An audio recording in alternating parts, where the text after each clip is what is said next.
Kamusta ka naman po, Nay? Anong pinagkaabalahan mo nitong mga nakaraang araw? Ay ako anak ay kumisa rin maghapong nakahiga. Hindi kaya ang katawan ko. Ano ang kinamatay noon? Ay nakita namin dun sa bahay ay wala nang malay. Na kung daw yun nadapil.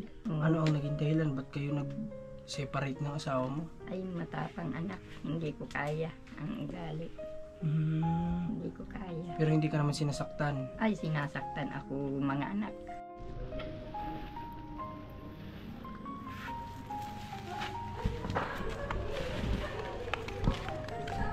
Okay, so magandang araw sa lahat. Andito po kami ngayon sa Barangay Villa Belen kay Nanay Flora.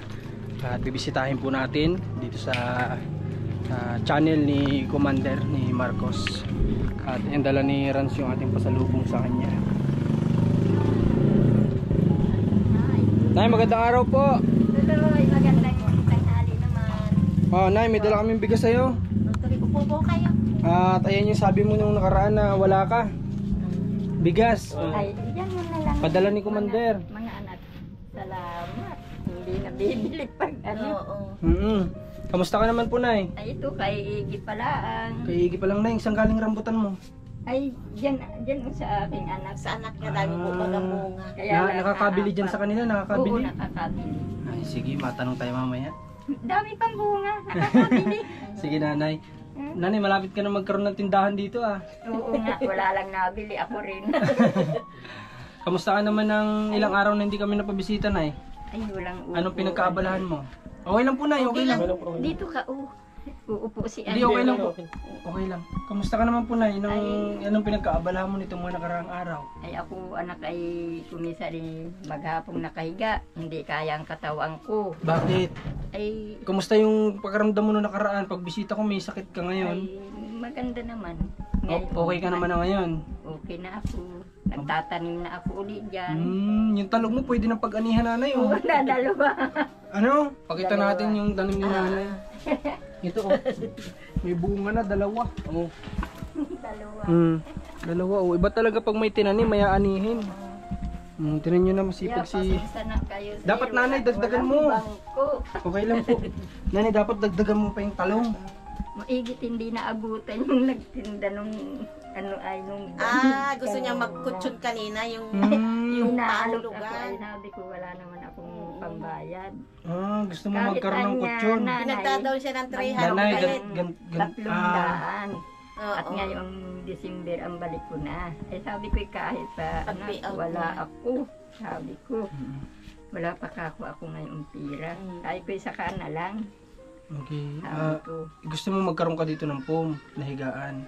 Yun nga sana. Huwag ka na, Nanay, magkuha ng hulugan. Ano? Sasabihin ko na lang kay Commander. Oo, at mahal pa yun. Ha? Huwag ka na po magkuha ng hulugan at masakit lang po sa ulo yun. Ha? Sasabihin ko kay Commander, gusto mo pala ng foam dito sa higaan mo. Para mabilang ka, ano? Tama-tama pati at mapunta kami ng dait, di doon ka na namin bibilhan. Nanay. Salamat. May foam ka na nga, pero may kulang pa rin. Ay wala. Alam mo yung kulang? Alam ko. Yung kasiping sa foam. Hindi Kaya na ako. magsabi kay sir. Ha? Magsabi ka na kay sir. Sino po si Nanay? Ay, Kakilala Ano po? ko yan. Taga anak po ako Itaas nung yan. kumari. Kaibigan po. Kaibigan. May ginanay at binibisita ka ng kaibigan mo nito. May nakakakwentuhan ka. Tuwan-tuwa nga. At nabisita ako. Ay ako'y nakahiga. Nanay, ano po, ganito. Willing naman kami bilang ka namin ng foam. Pero yun nga, kagaya din na sabi ko sa inyo nakaraan, kapag binilang ka namin ng foam, may kasama laging kasiping yun. Hindi na ako anak na naghahangad. Ha? Hindi na. Nanay, ikaw ba hindi ko alam kung natanong na sa'yo ni Commander ito. Ikaw po ba ilang taon ng balo? Ay nasa 4 na taon na ako. Mag-aapat na taon ka ng balo. Ibig sabihin, napakatagal nyo rin nagsama ni tatay, ano? 10 taon. 10 taon? Kami Ilang taon ka na po ngayon? 70 na ako ngayong... Ibig sabihin, matatanda na kayo nagsama? Hindi kami nagkaanak. Ay, hindi na, Yan. hindi na po yata kayo talaga magkakaanak kasi parang nasa 50 ka na nun. 70 ako sa susunod na Mayo. Una sa 50 plus ka na nung mga time na yun. Siya, ilang taon na si tatay nung pumanaw? Ilan ang edad niya? 75. Grabing edad nyo na pala po nag-asawa. Bakit ang late naman? Pero may una kayo naging asawa? May una ako yung itong anak ko yung dito. Yung, Patay na yung rin. ama nitong mga ito. Patay na rin yun. Ah, nakakatakot kayo maging asawa, nanay. Wala sir. Ay, ganun na lang. Hindi, sir. ganito na lang, Nay. Ano naman sir? Nanay, biro lang, nanay. Hindi. Hindi, nanay, yung una nyo naging asawa, yun naman, naging asawa mo siya, ilang edad ka naman? Ay, nasa 20 na ako. Ah, 20. Ibig sabihin, akala ko kasi nagulat ako na, akala ko nagkaasawa ka, matanda na. Ay, hindi. Kasi iniisip ko itong mga anak mo, paano ito nabuo? Kung edad na kayo. Nasa 20 ako anak. Yung asawa ko naman, na una, una, nasa 30 ang edad nun. Mas ahid siya sa'yo, mas matanda siya sa'yo. Ano ang kinamatay noon? Ay, nakita namin dun sa bahay ay wala nang malay. Na kung daw yun, nadapil. Ay bakit dapil? Nasaan po kayo ng mga oras na yun? Kami, sa totoo anak, nagkahiwalay kami noon ng tatay nila. Ibig sabihin pala na nung nangyaring mawala ang inyong asawa, ano kayo noon, hiwalay kayo noon. Sino ang nakakasama niya sa bahay? Ba't nagkaganon? Yung mga anak ko, yung kasama ko. O ba't hindi siya naasikaso? Hindi siya nabantayan? Ay, mga anak ko naman ay nandyan sa Maynila, yung iba, yung dalawa. Sino ang kasama niya sa bahay noon sa madaling salita? Yung anak kong yan. Wala siya noon sa panahon na yun. Wala. Kumbaga nasa labas siya, ganyan.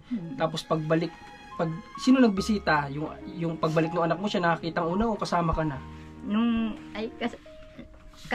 Magkasama kami noon, nung asawa ko sa una, yung namatay. Ngayon, nabalitaan ko, nagpunta ako doon sa anak kong isa, nabalitaan ko, ay patay na. Yun namang anak kong lalaki, nagpadala ng pera at nasa trabaho, pinadala doon sa kapatid na isang babae. Ay di yun, gumawan ay patay na yung magulang nila. Nagsipunta naman sila dyan sa Balikyaw. Doon sa tinirahan namin. Anong matanong ko lang, Nay, kung okay lang po sa inyo, ano ang naging dahilan? Ba't kayo nag-separate ng asawa mo? Ay, matapang anak. Hindi ko kaya ang ugali. Hindi ko kaya. Pero hindi ka naman sinasaktan? Ay, sinasaktan ako mga anak. Kaya ako nag-alis noon, nakipaghiwalay ako. Naghiwalay naman ako, malalaki na sila. Nakapag-aral. Nag-asawa muna. Buti hindi ka po hinabol-habol, Nay, nung ikaw umalis. Ay, hindi. Namasukan ako. May ano din palang kwento ng buhay ni Nanay. Yanong pan din ang buhay ko. Namasukan ka sa Manila. Bilang? Katulong. Kasambahay. Tapos nakuha ko namang among matapang. Ay di nagpaalam ako, sabi ko mauwi na ako. Matatapang napupuntahan mo, Nanay, ano? Masusungit. Tapos itong naging pangalawang asawa mo, saan mo naman nakilala yan? Yan sa Saan po? Sa Manila. Dito, Santa Elena. Maria Aurora. Oo. Janitor siya. Ah, okay. Janitor doon. Tapos, ba't napadpad ka doon? Taga dito ka naman. Ay, taga roon din naman kami sa Balikyaw. Dati? Oo. Nagtira kayo doon? Ngayon, nandun kami sa bayan, doon sa kakilala kong isa. Ay, doon kami nagkakilala niyan. Pero yun nga, may edad Bago na kayo. kami nagpisan niyan, may asawa yan sa una. Ano po nangyari? Hiwalay din sila ba o ano? Yung asawa niya sa una, namatay na. Yung matanda. Matanda pa sa akin, yung naging asawa. Ano po na naisipan nyo nun? Kasi nasa 50 plus na kayo, na nag-asawa pa kayo. Bakit ano po ang naisipan nyo? Sabi sa akin, mabait naman yung naging Sa madaling salita, na in love ka? Ay, napakwa na rin ako at Napaibig? napailig at mabait siya. Wala Mabait din naman ako. Ang pag-ibig talaga ay yung nararamdaman na pag-ibig ay wala yan sa edad. Nagtutulungan kami sa trabaho. Kung anong gawin, katulong ako. Maglabandira, ako, naglalaba din ako, magkasama kaming dalawa. Grabe pala ang love story mo, Kaya- nanay. Isipin nyo, 50 plus na siya na kapag asawa pa si nanay noon kasi nga, ayun, na in love. Na in love sa kanya yung lalaki, na in love din naman si nanay dun sa lalaki kasi nagustuhan niya at mabait nga daw, hindi kagaya nung una niya naging asawa na sinasaktan siya. So, ayun, may mga, pag di mo natin talaga alamin din yung kwento ng buhay ni nanay. Ano ba nanay yung pwede naming matutunan ng mga manonood sa naging kwento ng buhay mo? Ano yung may babahagi mo sa kanila? Salamat do sa mga... Hindi po na, anong may babahagi mo na aral sa naging karanasan mo sa buhay? Ay ako, mga anak, yung mga karanasan ko sa buhay, ay marapan din. Ibaon na lang sa baul. Ibaon na lang sa baul. Hindi, ang natutunan natin dito, kay nanay, ako na magsasabi, yung puso natin yung gumana o umiral, wala sa edad yan, hindi nababase sa edad yan. Kumbaga kahit na ikaw'y may edad na, kung talaga namang wala magiging problema, wala magiging sabit, walang problema na magmahal ka ulit. Di ba nanay? Yung bang asawa mo sa una may mga anak din? Wala. Ay, yung naging asawa mo nitong Yung huli, wala. may anak siya? Wala? Wala. Pero nagsubok pa rin kayo magkaroon ng anak? Ay, hindi talaga. Pero sinubukan nyo? Ay, nagsusubukan. Ay, grabe naman. Gusto magkaanak. Ay, hindi talaga. Hindi talaga kaya. Ang Pero hindi ka pa naman menopause nun. Hindi pa. Ang may diferensya yung lalaki. Hindi pa pala menopause si nanay noon. Hindi pa. Pero ngayon, hindi pa rin. Ay, kwan na. Kala ko hindi pa rin menopause at pwede pang magkaanak, hanapan ka namin. Grabe naman. Grabe naman ang matres ni nanay kung hindi pa Pero ilan naging anak mo doon sa una? 4. 4. Lahat ba sila nandito? Wala. Ay, wala. Ang ito lang ayan ang anak kong babae. Itong babae na ito rin yung nakakasama nung asawa mo sa una, di ba? Oo. Yung asawa mong una, siya rin yung nakakasama noon. Yung tatlo talagang laging wala. Oo, wala. Pero nabisita sila sa dito? Nabisita naman sa akin. Kailan ang huling bisita na Ay, yung nasa, doon sa Maynila, hindi sila makapunta at mahirap, wala daw pamasahe, mahirap ang hanap buhay, yung nasa Lipa. Meron kang anak na nasa Batangas? Na ito sa Lipa sila. Oo nga po, Lipa City, Batangas. Yun namang anak ko dito sa Villa Aurora, meron ako dyan, may asawa na. Napunta naman dito sila. Nanay, kung bibigyan kita ng pagkakataon makapagsalita sa camera, anong gusto mong sabihin sa mga anak mo na sa malayo? Mga anak, ay sige na, huwag po kayo kasi ito yung chance para alam ko na mapapanood nila kayo sabihin nyo po kung ano yung nararamdaman nyo sa kanila, ano yung gusto mong imensahe. musta kayo? Kung ako'y bisita kayo dito sa akin. Kung kayo ay may pagkakataon na ito ako sa Bilyabilin kay Ate Munili. Kumusta sa inyo? Yun ba nanay, tatlong anak mo na yun? Yung sabi mo, bumibisita naman dito. Lahat silang tatlo bumibisita o ilan lang sa kanilang tatlo? Silang ito, aking nasa Villa Aurora. O napunta dito? Napunta rito. Yung nasa Lipa? Hindi sila makapunta. Hindi talaga, pati na sa Manila. Yung nasa Balikaw, napunta man dito. Yung Hindi ba sabihin isa lang yung talagang hindi makapunta, yung nasa Lipa? Yung mensahe mo para sa kanya. Kung hindi ka man makapunta anak dito sa akin, tuntun, ay kuhanan mo naman ako. Kung may pagkakataon kayo, bisita ninyo ako dito. Na ito ako kay ate mo, alam mo naman. Kung bagalaanan ka ng oras, ano na mabisita dito? Kuhanan mo ako, mga ilang araw lang kayo dito. Kayo ay ipon-ipon tayong mag-iina. Kay ate mo Mili, na ito, kay kuya mo Junior, pupunta. Ikaw lang ang hindi napunta sa akin. Si Tonton ba na anak mo namimiss mo na nanay? Eh, hindi, namimiss ko ang anak ay kaya lang ay may busy sa trabaho daw. Pero yung pakiramdam mo, namimiss mo siya. Namimiss ko. Bilang magulang kasi, syempre, ito yung masakit sa magulang, na sa part ng pagiging magulang, na mahirap tanggapin, pero yun yung reality na, halimbawa, darating at darating yung araw, nasa poder mo pa yung anak mo, pero darating at darating yung panahon na aalis at aalis din yan sa'yo. Yun yung mahirap na, kaya nga sabi, yung mga anak natin na maliliit, hanggat nasa atin pa yung focus nila, hanggat wala pa silang sariling buhay, samantalahin natin yun. Paglaanan natin sila ng oras, makipagbanding sa anak, kasi pag dumating yung oras na wala na sa atin yung focus nila at may sarili na silang buhay na inasikaso, doon natin may iisip yun. Na dapat ng bata pa yung mga anak ko, nilaanan ko sila ng oras para nakakabanding ko. Para ngayon, kasi ngayon, hindi ko na mahirap nang hingiin yung oras ng anak mo kapag may sariling buhay na yun. Mahirap nang kunin, makiusap sa oras niya, kasi may sarili nang binubuo yun na para sa future. Yun, kaya yun yung madami tayong natututunan dito kay Nanay Flora sa kwento ng buhay nila. Kay Sir Tonton, sana po ay magkaroon kayo ng oras na bisitahin yung mama nyo, kasi maedad na po yung mama nyo. Huwag nating antayin na dumating yung oras na baka tsaka lang kayo bibisita kay nanay, kapag si nanay ay nakahiga na sa may salamin. Huwag naman sana. Si nanay ay bisitahin nyo hanggat nabubuhay pa, hanggat iparamdam nyo yung pagmamahal nyo bilang anak. Hindi pa naman huli ang lahat, at si Nanay Flora naman ay nandito pa. Samantalahin nyo yung pagkakataon, bawi kayo sa magulang nyo kasi ang tagal nyo hindi nakita. Naman lang yung maglaan kayo ng kaunting budget, pagtrabahuhan, lahat naman ng pera pag pinagtrabahuhan, kikita ka.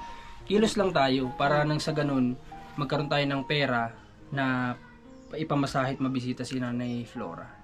Nanay, kasi wala namang imposible sa taong kumikilos. Kapag tayo talaga nakaupo lang, nag-aantay lang tayo parang si Juan, wala talaga, hindi tayo makakapunta dito kay nanay. Diba?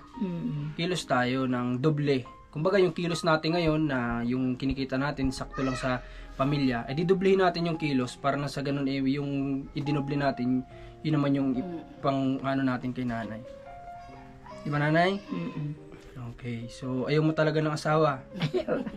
Ha? Kasi ayaw ko na mag-asawa. 50 plus ka na nga, nag-asawa ka na, ngayong 70 pwede pa din. Ha? Hindi na. Hindi na talaga. Ayaw ko na talaga. Ayaw mo na talaga. Problema. Ayaw na ni nanay. Subukan ko lang kasi baka mamaya gusto ni nanay. Iyo. May kilala kasi kami na balo na din, 72 years old. Iyo. Nagpapahanap din sa amin. Ang gusto daw niya ay matangos ang ilong, mabait. Di ba? Yun yung gusto niya yung lagi lang nasa bahay, masinop. Ako ay ayaw ko na talaga. Ayaw mo na talaga. Ayaw ko na. Pero pag nagbago isip mo na, kontakin mo kami ha. Maiwan ako sa inyong contact number. Ha? Wala talaga. Malay mo nanay, isang gabi na Baka mag-cellphone na. baka mamaya nanay, may isang gabi na paisip ka. Nga parang tama na Mamaya si Marcos. pagtulog ko ay nandyan na sa likuran ko. Sarap baga nanay yung gigising ka dito ay may mag-good morning sa iyo. Yeah. Diba? Ikaw na rin naman na nagpaalam sa amin na ang pagmamahal ay wala sa edad. Yung mga kaibigan ko na lang ang nabisita sa akin. Sila na lang yung nagpapasaya sa iyo. Nagpapasaya sa akin. Huwag ka niya Maring Flora magproblema. At tayo ay dapat ay masaya tayo. Huwag kang kung ano-anong iniisip mo. Tama po yun. Sabi ko ay wala man akong iniisip. Ang iniisip ko kako yung may mag-ano diyan ng isda. Yung kako ang iniisip ko. May kako ikaw may pambili ay ako wala. Ay sabi ko ipautangin mo ako. Yan yung lagi mong iniisip. Yan ang Kumbaga hindi ka naman na nag-iisip ng ikaka-stress mo. Tama po yun ay dapat sa edad. Sabi sa akin, huwag ka, sabi nung aking anak dyan, si inay nag-iisip na naman kung ano na naman iniisip, mag-aasawa ka inay, ay hindi na. Hindi na ako mag-aasawa. Ibig sabihin po, mabubuti po yung kaibigan nyo kasi sinasabihan niya kayo mag-iisip ng magkaka-stress, may stress kayo. Kasi may edad na po kayo, dapat peace of mind ang kailangan po ninyo, yung Minsan panatag nga, yung pag-iisip. Na ito yung tatlong kasenyor ko. Nililibang ako, wag daw ako mag-isip kung ano-ano. Malulugawan niya ang ano mo, mag-iisip ka na naman. Nanay Flora, ganito, yung kakilala namin magaling yung maglibang ng tao. Ha? Yeah. Kasi siya dati ay nagtatrabaho. Yung, alam mo yung nagpapasaya ng mga bata kapag may birthday. Ganun siya, yun yung dati niyang trabaho. Parang clown, ganun. Kayang-kaya ka po niyang libangin. Iyo. Iyo. Ayaw ko. Yan yung expression ni nanay, iyo. Ayaw mo talaga na, huling pagkakataon. Huli na. Huli na. Okay, sige po nay. Decision niyo po yan ha. Pero mahalaga, nag-offer kami sa inyo. Ha nanay? Oo. Okay, sige. Yung pong wag niyo nang problemahin yun. At sabihin ko kay Mrs. para Sabi mo kay Ma, Magpadait, ha? namimiss ko naman siya. ay namimiss mo na si Commander. Hayaan mo po na at kapag medyo okay na yung ano niya, yung alam mo bang dinaramdam niya kung ano? Hindi ko pa alam. Hindi mo alam.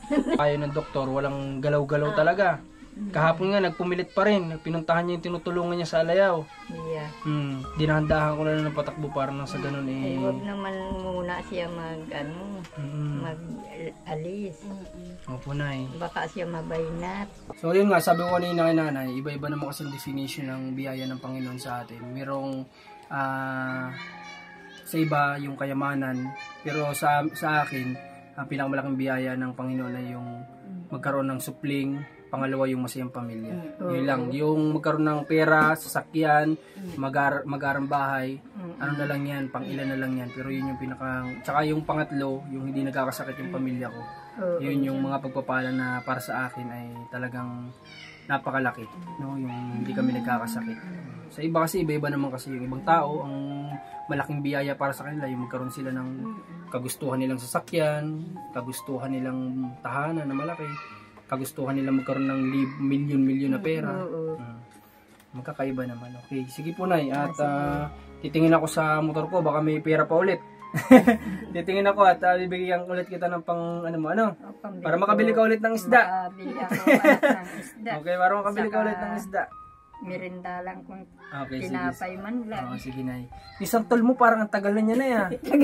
Ibigay mo kay Sir. Magkano dito? Nagugulay ka po sa... Okay lang po kay nanay, mas kailangan ni nanay may extra siya lagi para hindi magutuman si nanay. Okay, sige po nay. Sa ngayon, ayun lang message mo kay Commander, sana mabisita ka ulit at namimiss mo na. Okay. So maraming salamat po ulit sa lahat ng nanonood sa channel na ito ni Commander ni Marcos. Suportahan niyo po yung team namin at sana ay marami pa tayong matulungan kagaya ni nanay. Maraming po salamat. God bless po sa lahat.